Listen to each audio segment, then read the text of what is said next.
Hello, this is Scottish Independence Podcast, episode number 146. This time it's the last couple of talks that were given at the recent Scottish Independence Convention, and next time we're definitely back to the interviews. I know I said that last time, however, I've had a lot to do at work, so that's the way it is. However, that shouldn't be a big problem because the two talks given were very good. The first one here was by Lesley Orr from Women for Indy, and then from Patrick Harvie of the Green Party. Before that, however, I've put a wee bonus, which is an excerpt from a recent speech made by Craig Murray, in which he's saying that when Indyref 2 comes around, which is likely too soon, we should really be looking at getting international observers involved. So that's on first, and then it's going straight to the two speeches, and I'll have a wee word with you at the end, because I really need to say thank you to all the people who donated to this year's fundraiser to help keep the podcast going this year again. More on that at the end. Have a listen to the speeches. I'll have a wee word with you when they're done. And the 2 points which I was burning to make to you were firstly that if we get a second independence referendum shortly, and it looks like we may, for me it is absolutely essential that we have international observation of it this time. And the Organisation for Security and Cooperation in Europe is tasked with overseeing democratic processes in member states. The UK is a member state. It has an institution specifically for that task, which has the unfortunate acronym of ODIHR, which is the Organisation of Democratic Institutions and Human Rights. It's based in Warsaw, and they regularly oversee elections and referenda in member states, but it has to be with the agreement of the member state. And in this case, it's the United Kingdom, which is the member state. It seems to me, however, that if the Scottish Government were prepared to take a high-profile stance and ask the OSCE to monitor the election and request of Theresa May that the UK government backs that, it's very hard for the government to, because it's the old adage, it's turning back on them, the adage they used to us, if you've nothing to fear, you've nothing to hide. And in fact, even if they were to refuse international observers, that would be a fact of which political play could be made. But the most important thing about the international observers is not just that they will monitor polling stations, not all of them, but a few hundred. It's not just that they will judge self. It's not just they will look into the postal ballot system, which needs doing. All those are good things.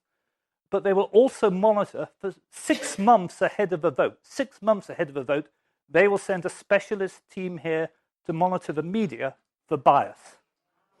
And they will produce a report. And I've got, I didn't bring it with me, but I've got a copy of I've actually done this. I've done it for the OSCE in parts of the former Soviet Union.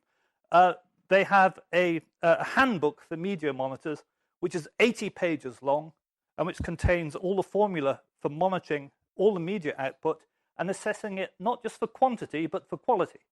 So it's not just do both sides get equal time, but are they treated equally? Are they treated with equal respect? Are they allowed to talk without interruption? Is the body language of a presenter different for different sides?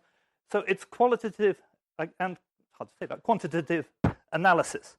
And that to me is absolutely essential. And that is then published internationally to all the member states of the OSCE, which includes every member state of the European Union, every member state of the former Soviet Union except for Belarus, and the United States. And obviously, for a vote to be judged not free and fair because of media bias would be an extremely grave concern to the British government and to the BBC. Just the fact they are being monitored would be some sort of break on their rampant bias. And the fact that you have independent observers from all around the world saying they are biased is very important. Because at the moment, of course, we are lumped in as conspiracy theorists or nutters for complaining about the extremely obvious bias of the BBC.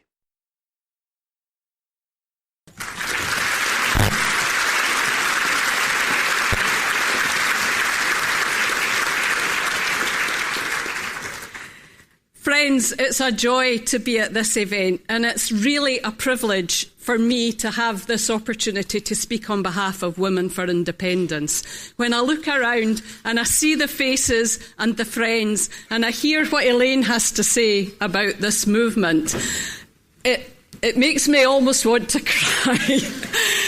And I feel a great sense of responsibility and accountability because we have to take women seriously. And whatever this movement goes forward to do, we have to take gender justice seriously.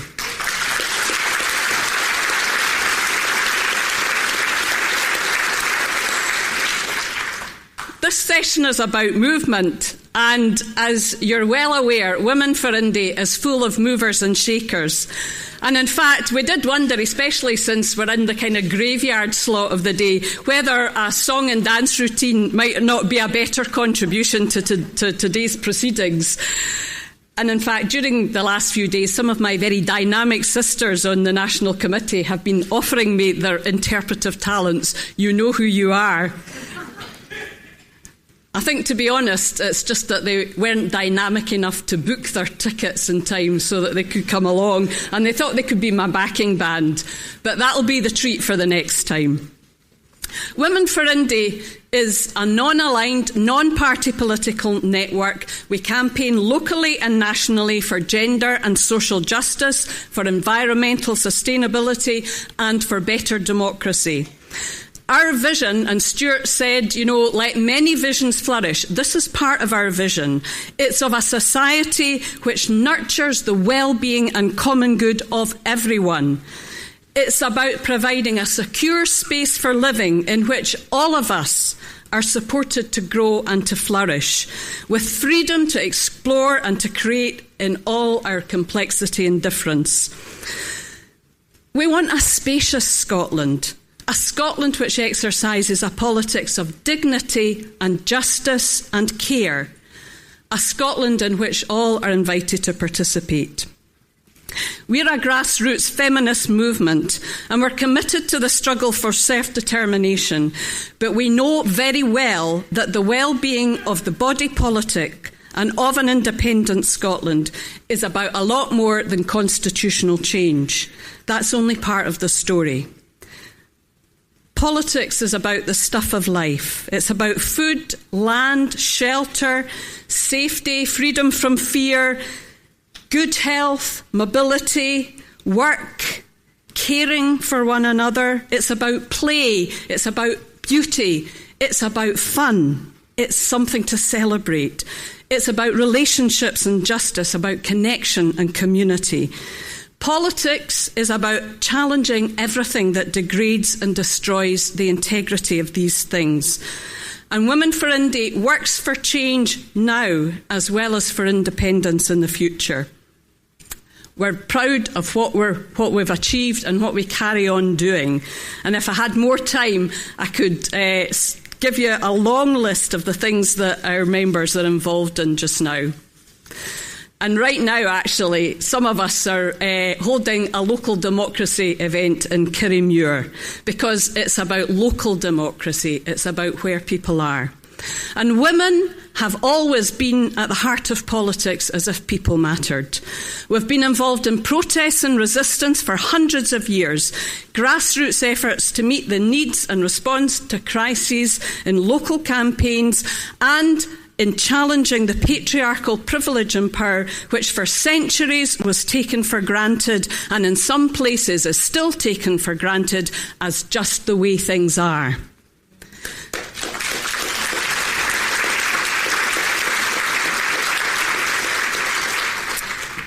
We believe that the wider independence movement has a lot to learn from Women for Indy, from our ways of doing things, and from our fine Scots tradition of determined women organising as agents for social change. We've developed a proactive strategy for wherever we're moving to now in the independence campaign.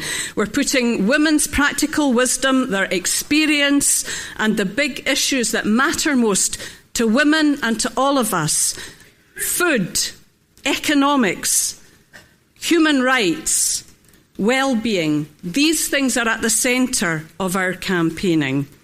We're going to be challenging the vicious politics which have exacerbated the feminisation of poverty and injustice. The UK government's so-called welfare reform has a grotesquely disproportionate impact on women's accesses to resources, to security and to safety. Over this decade of austerity that began in 2010 and will carry on to the end of this government, 86% of net savings raised through cuts to social security and tax credits will come from women's incomes. This is the reality of women's lives. This is what they're struggling with day after day after day. This is the kind of thing that makes women fear and be anxious for the future.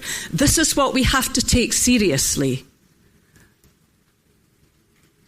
Women and girls live daily with these very deeply embedded gendered inequalities and their impacts, from explicit discrimination and violence to those disparities of wealth and power, to the enduring occupational segregation that loads women into low-paid, insecure, precarious work.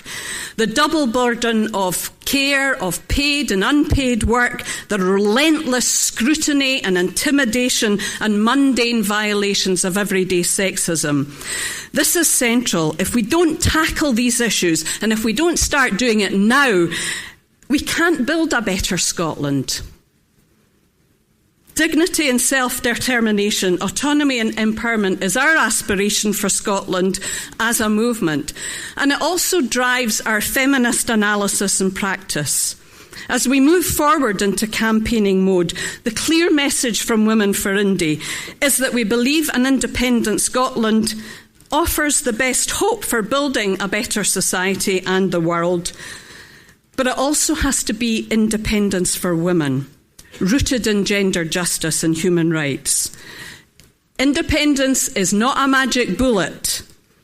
And rather than flag waving or even willy waving, we want to keep working to model the change that we want to see.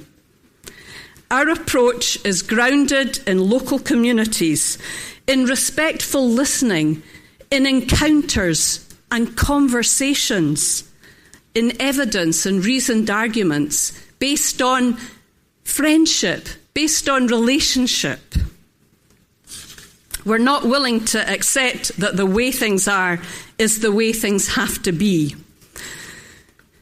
I'm a member of the Iona community, and George MacLeod, who was the founder of that community, used to say that only a demanding common task builds community. Many people experienced that reality during the first Indyref campaign.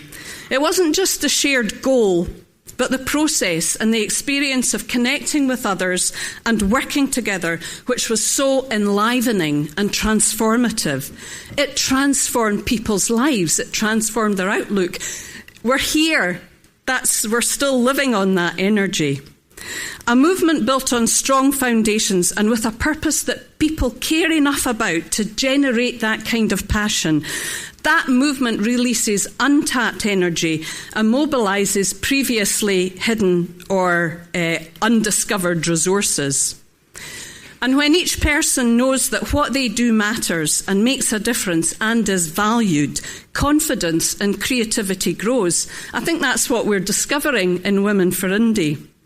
A successful movement depends on human connection and relationships, because that's what gives us the capacity to sustain action over the long haul. We're a community on the move. We're not an army marching all to the same drumbeat. And we need to be focused, but we also need to be agile and flexible. We need to be distributed and not concentrated in power, knowledgeable and responsive to our own context and our own communities. And we need to encourage the explorers amongst us to take risks. The most effective movements for change embody the values and visions they proclaim. They are communities living in the tension of the not yet, but as if. I'm a historian, and I often filter present struggles and future aspirations through the lens of our past. I think especially for women, we have to be reminded that our heritage is our power. And the long lost or hidden or silenced voices of our foremothers call to us and connect our struggles with theirs. Recently, I read